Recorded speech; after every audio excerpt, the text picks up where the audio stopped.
Hi, it's Aisha again. Today we're going to talk about the tools used by sculptors. I think you might find this interesting if you're that way inclined, but especially if you like sculpting yourself. They usually start with an oval stone hammerhead, which is that hammerhead is wedged into a forked wooden shaft which was clipped to the surface of the stone. Now that's for just general work of getting the shape. Now what do you do if you've got finer work to do where you've got to sort of chisel the features? And isn't it fascinating how mathematically they managed to work out how to do the giant statues and get it all in proportion? I find that fascinating. They must have been amazing mathematicians.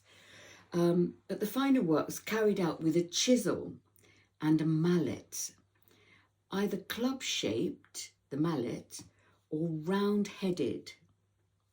So which made it easier to determine the force of the blow, and by adjusting the chisel, the angle of the chisel, alter the thickness of the flanks being removed. Now, have a look online at the tiny metal statues of Tut as a boy, the beautifully made shaptis that were given in presents and was found in Tut's tomb at the time of opening. They were given by Nacht the soldier and by Usamont, his fan bearer, his steward and fan bearer. Now they are in the books. I was able to find out that they were real people because of the findings of these shaptis, which are little statues with the face of the pharaoh, and they were put down in there to carry out work. If the pharaoh was asked to do anything by the gods, he would use these shaptis to do it in his stead. And the spell and everything I have put down. You can have a read in the book at some point, or you can look it up for yourself if you wish. It's not a problem. So the purpose of that is that so there was a lot of fine work needed, and you can see how beautifully done, and the patience that it must have taken to get things just right. I mean, the artisans would have made a lot of things that were there, but I'll come on to that in a minute. Now, once you've got the main shape, and then you've got the finer work, you then have to look at, do you want a smooth finish?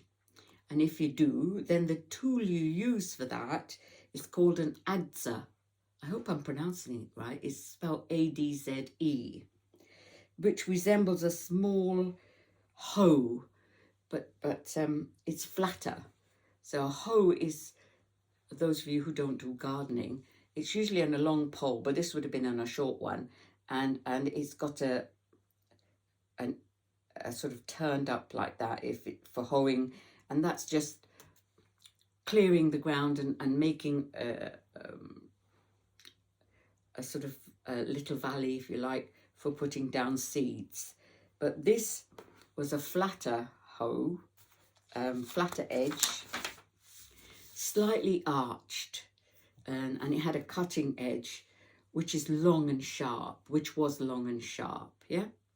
So the ADZE was usually sharpened by a sandstone hone, sort of like that. And sandstone, you know, it's abrasive, so that would sharpen it. Now, that's for getting the smooth finish, if that's what you want. Now then, if you wanted a polished finish, then the grinding and polishing was done with an oval stone, because that's easier to hold in your hand, you know, or mixed with water and using a leather, because what is silicate powder? Now, silicate powder would be what is left from when you've chiseled hard metals. If you worked with hard metals, there'll be particles left. So those particles are hard because the metal was hard. So we'd use those particles, collect them and use them with leather and water to a lot of elbow grease to smooth and polish the surface of what it is you're making. Now, once you've done that, you've done the artist has done all that they can do, and then the work is passed to the painters. Now, in the giant statues, most of them was just the stone. I don't recollect the ones outside being painted, but within the tombs, then they're painted. And then it'll be passed to the painters for what is called polychroming treatment, which is applying several colours that you need to put on to get the effect that you want to get. And then if the piece of work has a dapple, if you want a dapple effect, then you would use granite, bits of granite in the finishing of the work. So there's a lot going on in ancient Egypt. There's a lot of knowledge and a lot of care, but very hard doing that work all day long in the hot sun. But if, as I said, if you're very good at that, then you could effectively become very wealthy, and your standing in society would be very high. This next part I will tell you separately. Take care and keep trying. That's what I'm doing. You'll get to like me, really. Love ya. Bye.